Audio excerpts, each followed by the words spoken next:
Good afternoon. My name is Julie Smith. I'm the Executive Director of the Identity-Defined Security Alliance. I want to thank you for joining us today. I'm super excited to be back at Identiverse. I've, been to this, started in 2008. I think it was a single sign-on summit a million years ago, and it's evolved into a really wonderful conference. And so welcome. We'll be discussing, as I mentioned, our second annual Trends in Securing Digital Identities report today.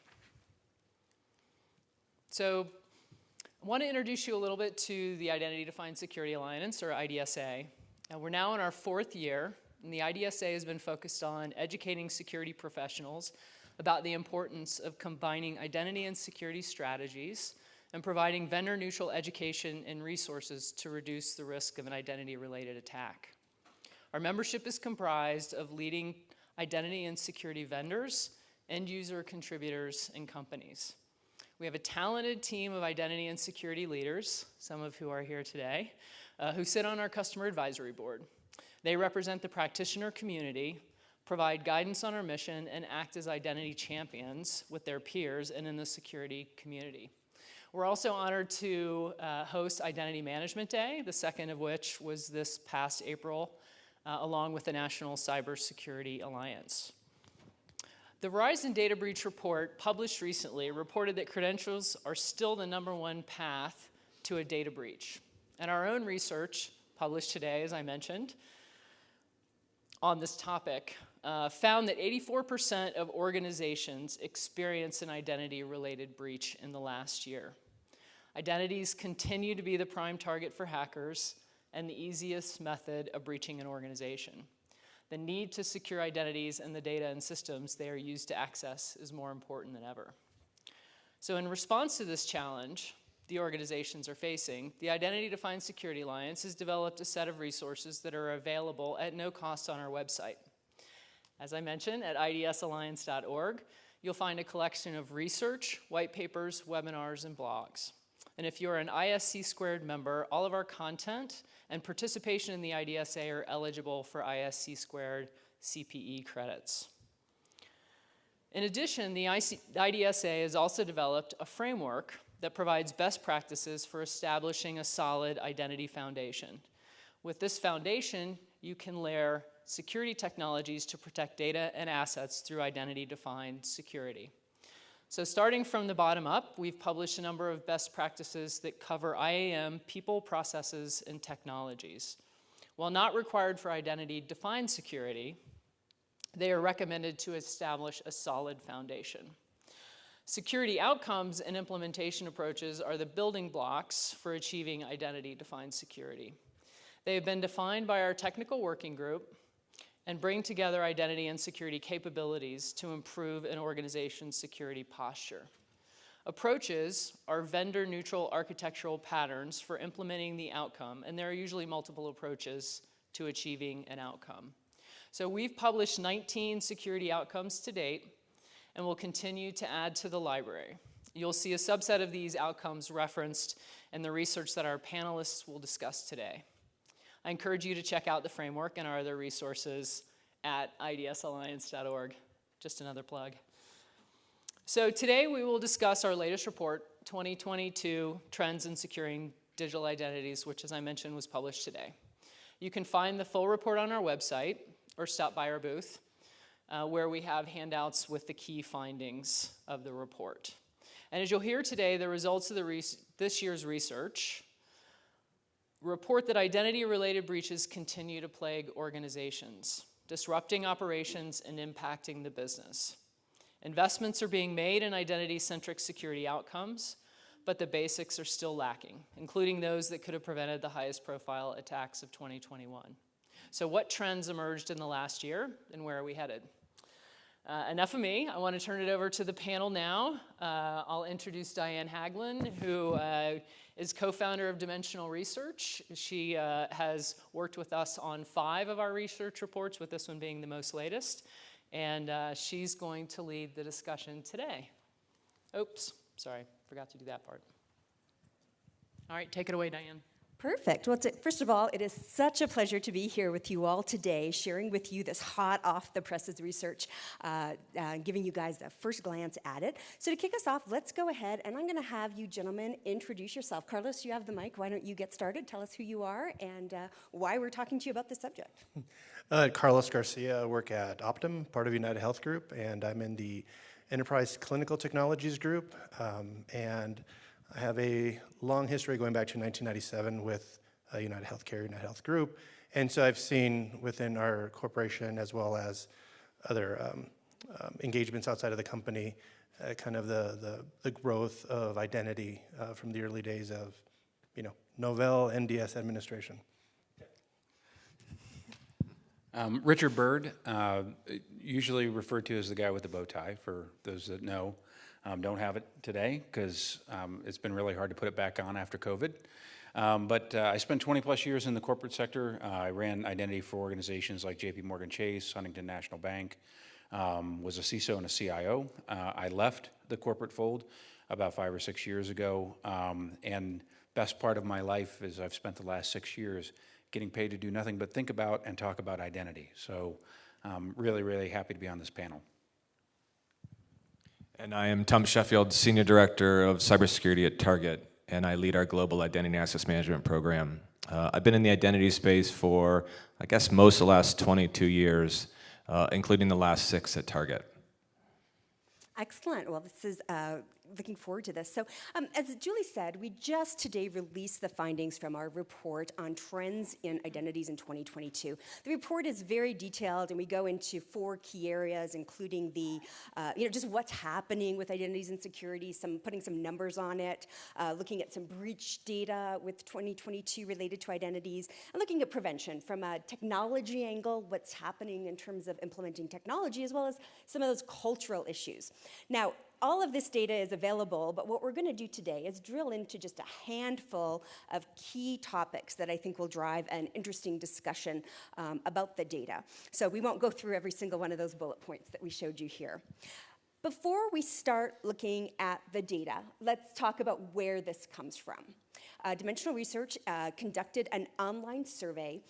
We had just over 500 individuals, qualified individuals, complete the survey, and every single one of those people was very knowledgeable about both identities and security at a company with over 1,000 employees. So this is really an enterprise view of what's going on with identities and security overall. We had a range of industries, a lot of different job levels, junior people through to very senior people, that gave us a really comprehensive view of what we were doing.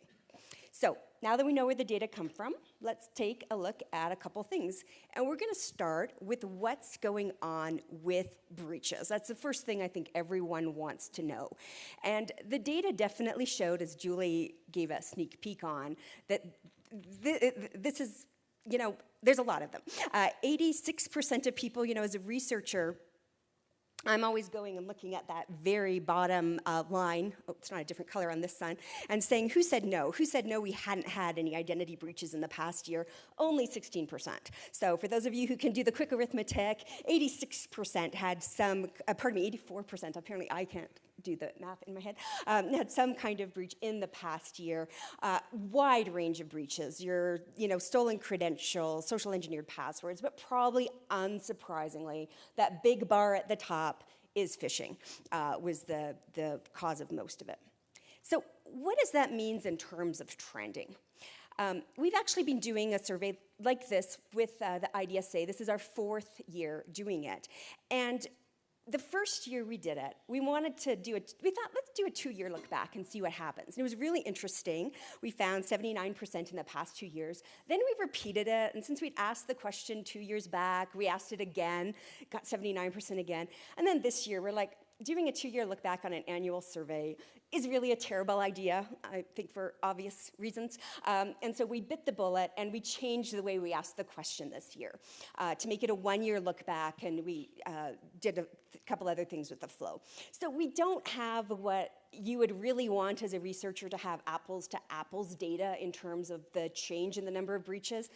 But if you go from a 2-year look back to a 1-year look back and keep most of the structure the same, you expect the number to go down because it's a shorter time frame, and that did not happen. In fact, we saw the numbers went up from 79% to 84%, even though we changed the years in question. So again, we want to be really careful about what the 79 versus the 84% means, as you always do with survey data. But the fact that it's up is really alarming. And so that's where I want to kick off the discussion with you, gentlemen, which is, when you hear that, what do you think? Is it really getting worse? Are we getting more breaches? I know it was suggested to, what was it, one of you who thought maybe it's because security people are getting better at understanding that the first step was a compromised credential, and so maybe more breaches are just being understood to be identity related, or something else. Tom, you have the microphone. Why don't you kick us off? I got to go first.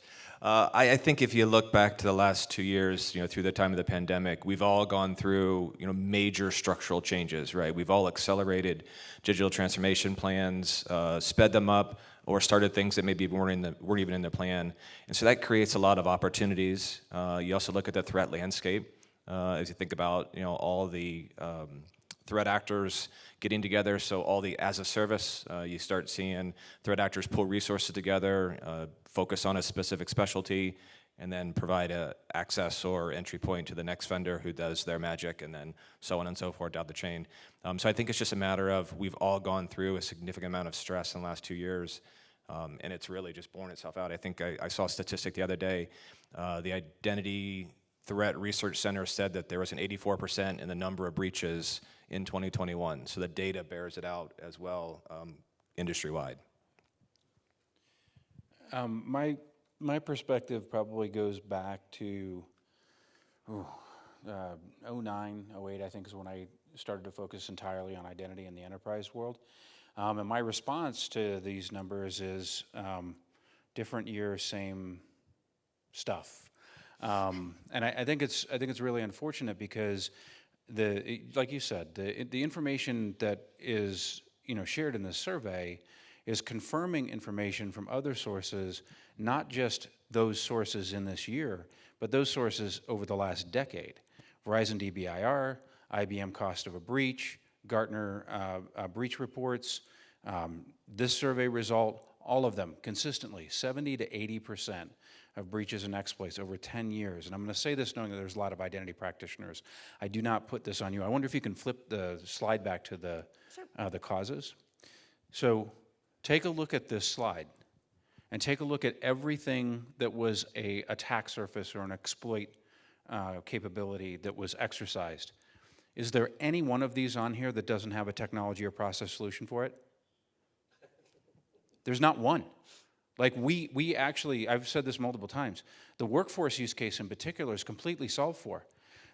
When we look at this 84%, the vast majority of it is not the bad guys being really, really good at what they do. The vast majority of it is unforced errors, right? This is self-inflicted, and it's been self-inflicted for 70 to 80% for 10 years going. Imagine if you went out to your car for 10 days, and 8 of those 10 days your car didn't start. Right? You're not going to walk out there and do another 10 days and go, I'm just going to try again, right? Right? But we don't see the numbers changing. And I use this example to cite the fact that I think cybersecurity is the only discipline where we never learn from data, history, or evidence, right? Because if our executives were paying attention to the fact that 8 out of 10 times when they go to start the car, it doesn't start, they'd invest money to fix that problem. And it's not happening, right? It's frustrating, but it's also a job for life for all of us in the room. Well, yeah, to follow up with that, I mean, I can't disagree with what both gentlemen were saying. I think, if I can point to anything in the last 2 years, is also just the amount of confusion in the sense that moving to a complete remote workforce, things that you never thought you would do of populations of like call centers that are very controlled environments to like, we have to adapt and we're kind of lowering our guard because we must, and moving people to the home, and the confusion of how this is being done so quickly. I mean, it was like a 2-week time period between, lockdown and isolation, that there was a lot of opportunity for that confusion to take advantage of that and for bad actors to get in there. But I mean, to your point, I 100% agree that so much of this, no matter what the terms change and whatever the buzzword in the industry is, it's the same discussions we've been having our entire careers of like, at some point, is it, malicious, derelict in the organizations that aren't doing this? I mean, there's some challenges that I think we'll get to later on in this conversation, but when you're still dealing with small firms that still don't do the basics, cloud vendors that still won't implement MFA, at some point it's like, there's something, just malicious ignorance there or something. Well, and I think that that's a good jump into our next topic, where we wanted to talk a little bit about the technology and prevention and what people are doing. And so what we did in this survey is that we took a list of, Julie introduced earlier the IDSA's identity-related security outcomes. We took 10 of them. There's a few more, but we needed to keep the survey reasonable, and asked, how are you doing? Are you done? Have you checked off that box? Are you working on it? Are you never going to do it? Are you thinking about it? Just to get a sense of where people are in terms of some of these technology solutions. And there's a lot of detail in here with the individual little boxes. Certainly there is a stack order. At the very top of the list you have your MFA that people are doing a little better for, especially with privileged users. At the bottom of the list you have some, things that aren't quite as mature, continually discovering access rights and the expected behaviors, driving authentication. So there are some differences, but mostly what jumps out at me when I look at this data is that there's a lot of stuff going on, but none of it's done yet. None of it's really mature. There's still a lot of ways to go, I think, to your point, Carlos, that you haven't even done MFA, right, what you're doing. We also asked, well, what are you going to do in the coming year? And took this same list of 10 things, and we made them choose. We were like, you can't do all of this. What are your top 3? So we asked them to pick what they were doing the most. And again, you see people are investing in this. They are doing this. Again, we see MFA dropping, popping to the top of the list as well, but they're doing, there's plans to invest in all of these things. And so I want to go back to the panel and see, when you think of these kinds of investments and where you start, there is a lot. I think maybe it can be overwhelming. What jumps out you when you see this data in terms of how you make decisions about what is it that, someone in a particular organization with a particular situation should do? Carlos, you have the mic. Why don't you kick us off? I guess I would start with, I'd hope that it never changes from in progress. I think because it's never done, and if it's done, then I'm worried about you. Because in the sense, at least speaking for large enterprises, we acquire, dozens of companies a year. And so you're always starting from scratch with those organizations and trying to get them up to the same level of, of security assurances that you have within your corporation. So, what is your perspective in answering that we're done? We built a service, so we're done, versus we've built a service and gotten coverage across everywhere that we need to get coverage. And I think that's the difference in how you answered and making sure that you're never done. And again, it's worrisome if you think you are. Just thinking about this, I kind of chuckle because this is great. This is so aspirational, right? The reality is, we go back to that first slide, the causes of the exploits and breaches, and I don't think that the aspirational desire to put more tech in is going to change us from 84% next year, right? The reason, there's a couple different reasons for that. The first is that we all labor in the salt mines where we try and put, MFA in place, and we have applications that have old access control matrices and have no capability to be federated to MFA, right? Now we're trying to figure out how to solve that. And in the meantime, we roll that out, and we have our business leaders going, whoa, whoa, whoa. You can't put more friction into letting people get access. Don't make it hard for the employees. Don't make it hard for the customers. So if I have a business leader in here, let me share something with you real quick. If it's easy for everybody else, it's easy for the bad guys, period, right? This is the way that it is.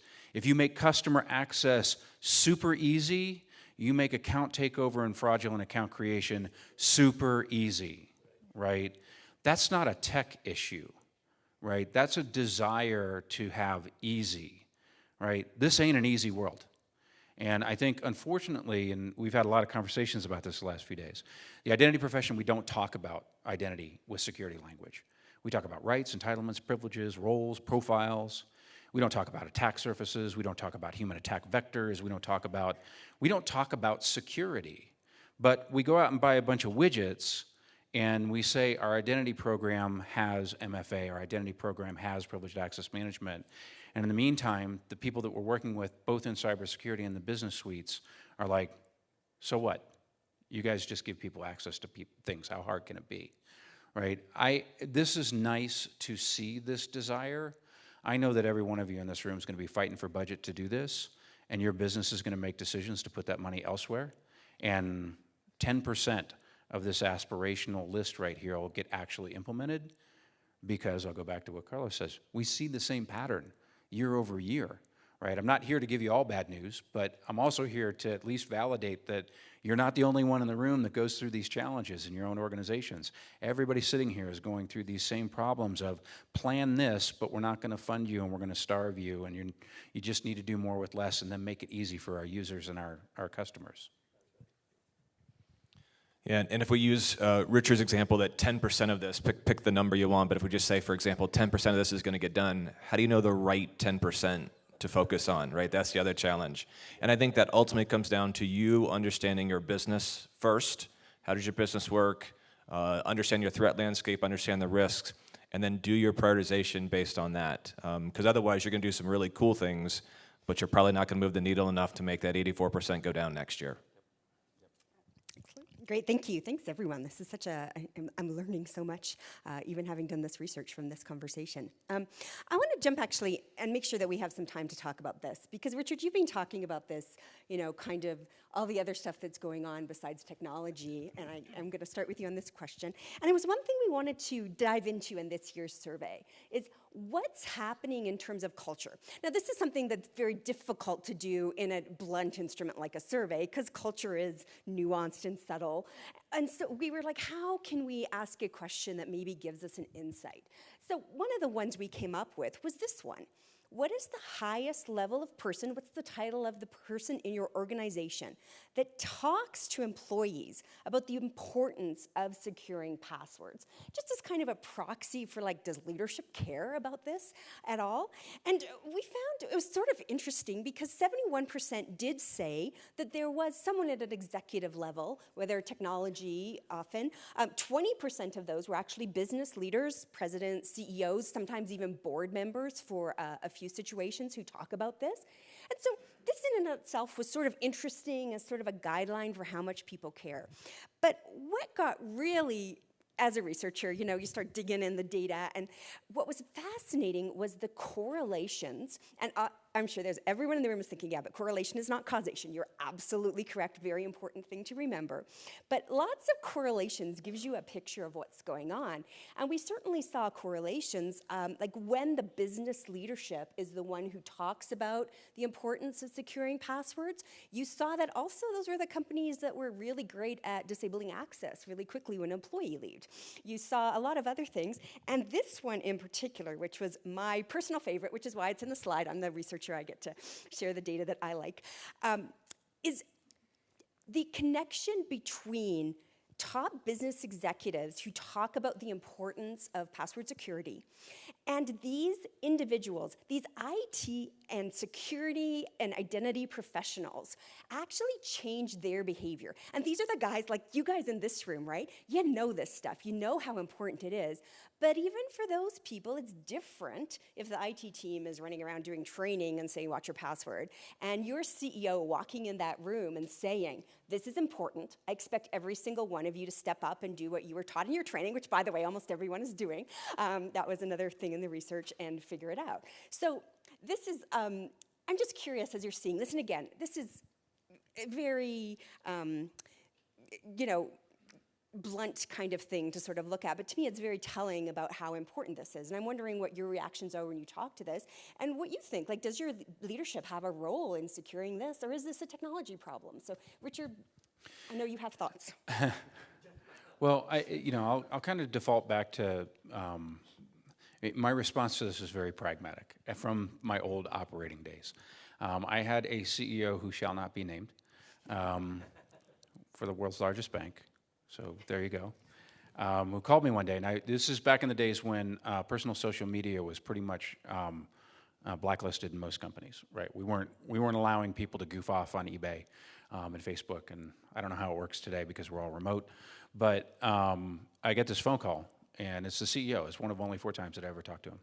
And he said, I need a special permission for the person that goes and talks on all of the investment business TV news shows to have access to Facebook.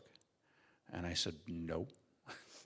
And he said, well, no, she really needs it. And I was like, well, why does she need it? He said, well, her teenage daughter is on Facebook, and she needs to keep track of her. And I said, well, there's 346,000 other employees in here that a large percentage of them probably have a daughter that just got on Facebook. Like, why is there a need for an exception? And I share that story in the context of top-level business executives because most of you have experienced the reality that your biggest avoiders of security controls are your C-suite and your senior executives, right? In fact, I think most companies actually have a chief special and pretty snowflake office because I need something special, right? And we see that all the time. So I don't see, I mean, there's certainly pockets where you see very active senior level C executives. The downside is when you look at security teams being the kind of the key communicators on this, remember the old adage, nobody loves to see a cop, everyone loves to see a firefighter, right? Firefighters are there to save and help, and cops are there to enforce and control, and we are enforcement, right, in our jobs. So when our security teams are talking, what our company compatriots hear is, oh my gosh, here comes the rule enforcer, right? They're gonna make my job harder. So I think it's really suboptimal for security teams to be on point for communicating good security behaviors, but I also don't see much in the way of senior executives really taking that charge on and holding it at the same high level of regard as they do revenues and profits and everything else, because if they did, we might see the needle change, so. Yeah, I think with this slide and some of the ones we've seen and we'll continue to see, culture is so underappreciated, and the importance of it in regards to, I mean, not just security, but digital transformation, whatever you want. We have a lot of executives who will talk about security, but for it to take hold, in lieu of having every tool you need implemented properly, nothing's going to beat a developer community, a user community that embraces the notion that this is important and that I need to figure out how to work within those guardrails, if you will, and to appreciate the importance of what they're doing. And at the same time, the IT security teams of understanding the development community, especially development community, because a lot of what happens isn't done in a malicious way as much as I just got to get my work done. And when you're putting blockers in front of me, I'm just trying to find a quick way to get around.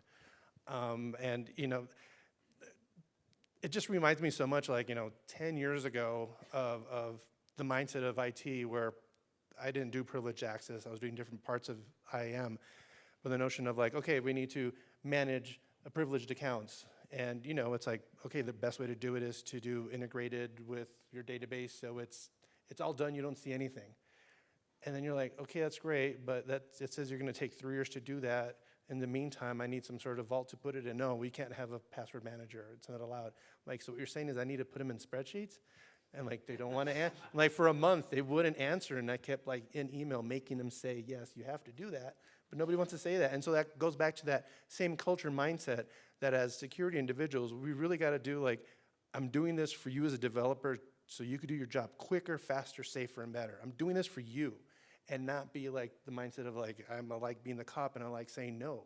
Like, God, so many people that you're like, oh, they love saying no. I'm like, that's like the worst culture. We have to be in a culture of like, how can I empower you to make safer, faster applications? And that's, applicable beyond just the identity security. I think a couple things. As I look at this slide, the security team row really saddens me, right? Why aren't we near 100% for both our personal and our work accounts? Like, we're the ones who know best. Like, to me, that number should both be 100%. The graph wouldn't have worked, the structure of the graph wouldn't have worked, but the fact that they're not both 100% is actually saddening to me. That being said, if you think about it, at the end of the day, security is everybody's responsibility, right? It takes one simple click on a link of a document, right, to bring havoc to your organization. So we have to make sure that we're continuing to educate our users, again, to evaluate and understand the evolving and current threats, and then make sure you're investing your time in helping your users make the right decisions. Can they identify and report a suspicious email? Do they understand what to do with it? You can't rely on that entirely. You need all the other controls to go with it, but you have to start with that. And then to Carlos's point, I think we as professionals, whether you're a business professional, a cybersecurity professional, or an identity professional, collectively have to work together to build that culture. Build the culture that is about enabling, but enabling in a secure and compliant way. We need to make sure that you're building capabilities and programs in your organization that are teaching the importance of security. Everybody talks about DevSecOps, which is great. Find the problems sooner so they can be corrected before the product launches. Makes total sense. At Target, we do a lot to make sure that we're working with our engineering teams to give them the capabilities they need to develop secure products, to make sure that what's going out is secure. We have a lot of programs that make sure that they understand the value and the importance of security in what they do every day. And I'm glad actually to hear the conversation about training. That was something we actually did look at in the study, and was also interesting. That was something that correlated, was when the executives talked about the importance of passwords. That also correlated to feeling like the training was a little more effective. You know, maybe they're listening a little more, if depending on who tells them. So I thought that was an interesting point. So the final topic that we want to talk about today, and this is something I think about myself a lot. So I've been working now with the IDSA for years on this topic, and we've definitely seen some real changes, even in 4 years, in terms of just finding people to take the survey who are very knowledgeable about this topic. And one of the things we really looked into this year is how strategic is this? Can we identify this in particular ways? So we asked a couple of questions. One was this one was, is your identity program included when you're doing strategic initiatives like cloud, like digital transformation, like buying cyber insurance? Is there money put there, investment, right, for the identity program when you're talking about these strategies? And the answer is yes, it is. Now, I want to be very clear. I'm sure there's someone looking like, this does not mean 51% of people doing zero trust. This is 51% of all companies. So of the companies who are doing zero trust, they're doing this, just the way that we structured the question. The takeaway here is really that identities are included in strategic initiatives fairly often. Another question we asked is, if you think about the importance of identities in your overall security program, how would you rank that? Is it a top 3? Is it a top 5? Is it not a priority at all? And again, it is a survey, so it's a little squishy. We didn't particularly define what we were looking for in terms of budget dollars or people or, the things that you talk about in your staff meeting, right? But we just kind of wanted to get a sense of how important is it. And we found it is important. Almost 2/3 are saying it's at least a top 3 priority within the security initiative. So I'm looking at this data, seeing how important it is, seeing how it's included in these strategic initiatives, seeing the data that we talked about before about how people are working on these outcomes and they're making these investments, but also seeing the very first data we talked about, which is there's all these breaches still happening. And I want to get your take on that kind of dichotomy, like so many people working so hard and doing things. Is it just that we need to just do a little more work and we'll get there and we'll start seeing that number move? Or is this a Sisyphean task where the teams are just going to keep pushing the rock up and the breaches will still keep coming? And if so, how do you stay motivated? So Tom, motivate me. Yeah, I think you just have to know that you have to realize that you're making a difference, and you make a difference again through the prioritization, understanding your business risk, understanding the technology and threat risk, and then making the right choices from there. If you truly are moving the needle, you're going to keep advancing, and it's all about advancement. It's all about making sure that you get incrementally better in the areas that matter most to your business, and then focus on those first, and then move off of those when you're ready. So cybersecurity nihilism is one of my least favorite things, and you might not know what I'm kind of getting at when I just say that word cybersecurity nihilism, but you hear it every time you hear a CISO say the following words. It's not a matter of if, it's a matter of when. Like, literally, what profession do you wake up in the morning and go, yeah, I know we're going to get hit, right? And that whole, I know we're going to lose mentality propagates into this identity space specifically, because we go back to that first slide. The vast majority of identity exploits for 10 years at 70 to 80% plus are driven by unforced errors, right? Now think about that CISO saying it's not a matter of if, it's a matter of when. Why? Why is it that we're satisfied living in a world when there are so many unknown components within our systems that we've just resigned ourselves to the fact that we're going to go sign up for MFA, but I've got 30,000 external accesses to my system, and I can't confirm that a single person that is associated with that account is actually who they say they are, right? We have actually just kind of resigned ourselves to the fact that all this stuff is scary and it's unknown, and we get even more wound around the axle when we go, now we're going to dive into it and explore these unknowns, and then somebody throws up their hand and goes, I'd rather not know about them. Because if I know about them, I have to do something about them, right? This is the unfortunate state that cybersecurity is in, and I wish, if there's anything I could tell you, this is great, 64% have identities defined as a top 3 priority. 100% of the hackers on this planet have identity as a priority. Hackers know they are 80% successful in the identity plane. They are in an economy all their own. They are there to make money, right, or cause disruption. They know that identities are the most important part of security, and we still debate about it. Yeah, your comment of it's not, if, but when. It's like, I ride a motorcycle, but, it's like I wear a helmet and, armored leather to make sure that I could just get back up and not be impacted by it. So, I mean, you're right. It's frustrating as someone who's been in there like yourselves for so many years that you're still dealing with the same kind of root causes. And I figure there must be what I perceive as the way people look at a program. Like, I've implemented MFA because we focus, because there's scope, right? Like, you gotta take these things on in ways that you could consume it. There's always like, you can't eat an elephant. Fine, but what happens is that they stop, right? It's like, okay, we got MFA on our HR system, so then we stop. And it exposes so many other, but it's not an important entry point, so it's okay, it doesn't have to have MFA, but it ignores the fact that that's how you get a doorway into it. And it's not really looking at it like identity as a complete threat landscape, not like, oh, I just need to protect my company's most important assets and these. It's like, that doesn't matter, it's still, identities are across the board. They're an entire landscape, not just an application. And so I feel that part of it is probably that notion that we've done this, so we're safe, but we still keep, why do we keep getting hacked? Well, because they're going through these alternative pathways. And until you almost see it like, yeah, you do have to kind of eat the elephant, that you can really start strategizing how you're going to barbecue it. Oh, I want to go to a barbecue at Carlos's place. I think we still have time for some questions. So if anyone has a question, please ask. We'll start here and then move to the second row. Thank you very much. It's a pleasure to see this survey, even though sometimes I'm looking at it saying like what year I am.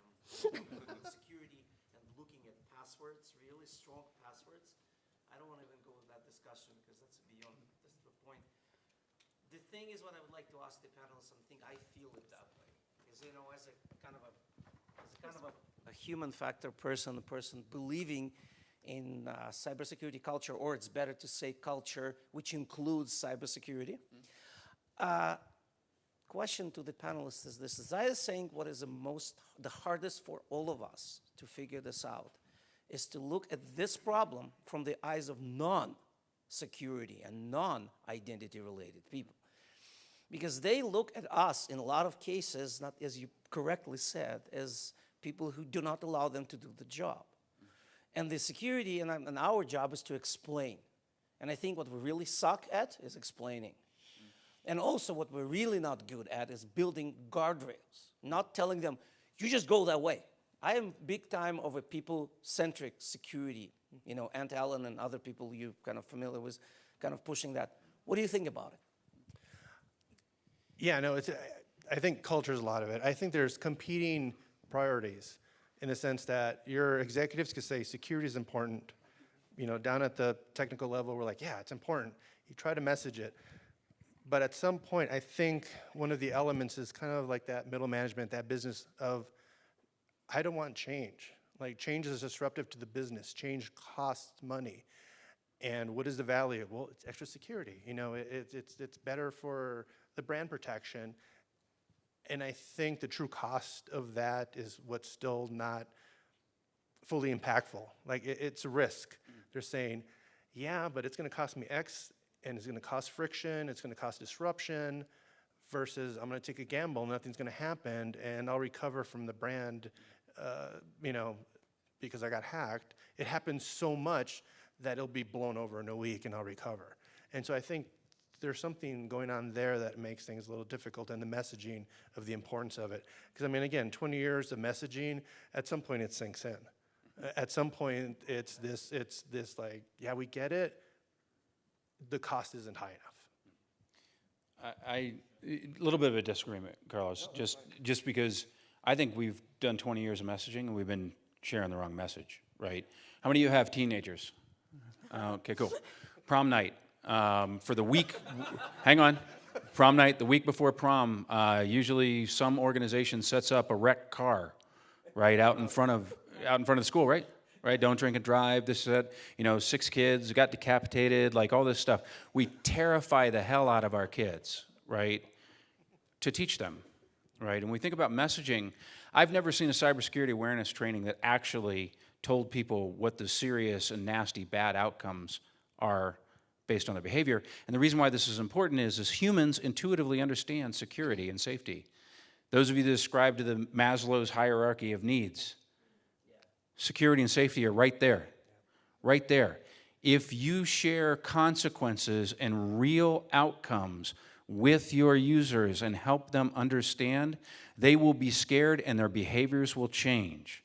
And we can argue all day long whether that's ethical or moral or whatever, but people still keep putting wrecked cars out in front of high school, so.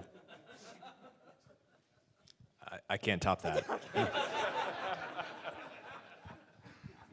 Hi, I had a tiny remark or question. So do you really think that 16% of organizations did not suffer an identity-related breach? Just asking.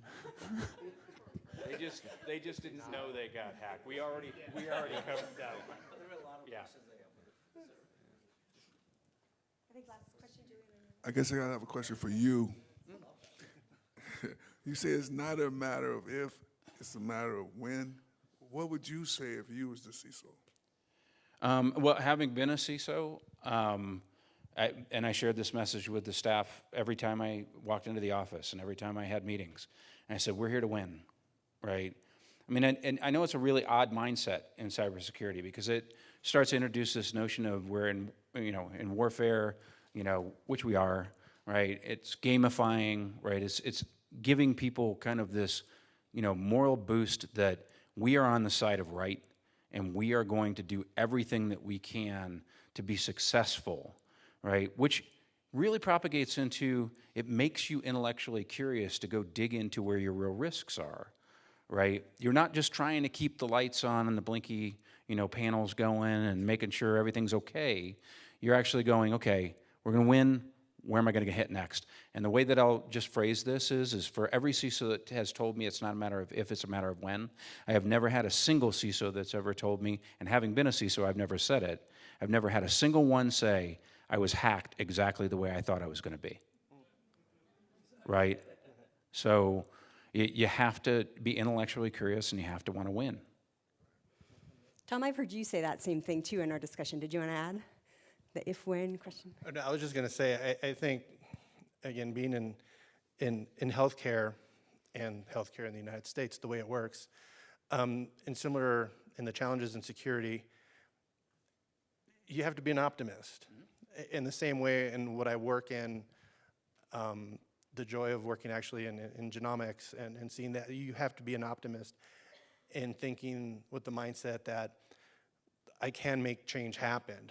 And even if it's insurmountable and there's a bunch of valid reasons why you can't, I like to almost call it like this naive optimism, because if you don't try, you might as well stop and then nothing's gonna happen. So even if it's incremental progress, it's still better than being like, well, yeah, it's not gonna work, I'm not even gonna try.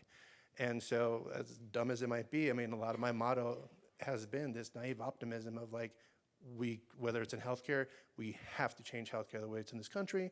In security, we have to change the way we do things here and hopefully make a little bit of progress in the way.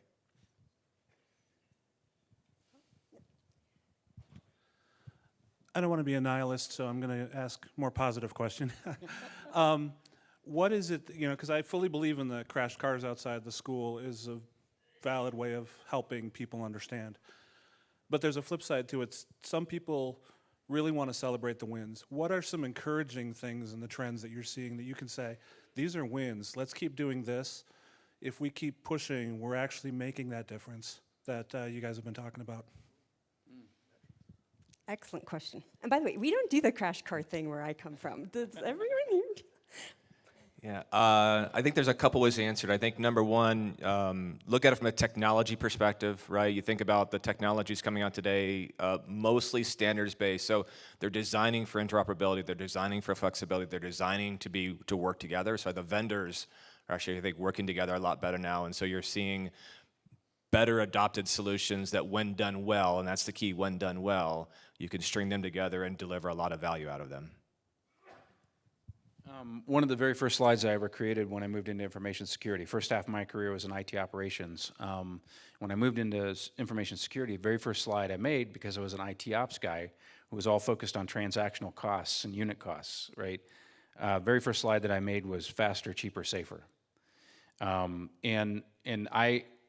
The wins that come from that, because you're communicating to the people that you're impacting with security, that I'm going to invoke or create security pathways that make your business easier because it'll be faster and your unit costing will go down, it'll be cheaper. With a security practitioner, I always got in trouble. They would say, well, why don't you put safer first? Because we're in security. And I would say, because if you ever think that you're going to sell safer as your business value prop to the business, you're never going to get funded. So I think it really is. The wins are always about the synergies, right? How am I enabling the business? Not how am I enforcing controls? And all the wins that I've experienced have been associated to just that simple approach of being a partner and not being a blocker.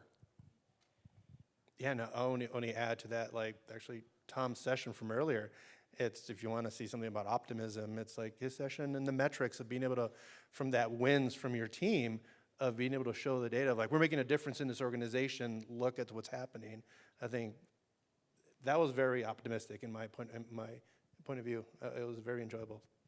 Well, I want to thank all three of you. This has just been so fascinating. And I will say, I appreciate the gentleman closing with the positive question. I know being here, having looked at this data and then coming to this conference, just being at this conference and seeing all the minds who are thinking about this problem, including these ones, makes me feel more optimistic. So I'll pass it to Julie to wrap us up.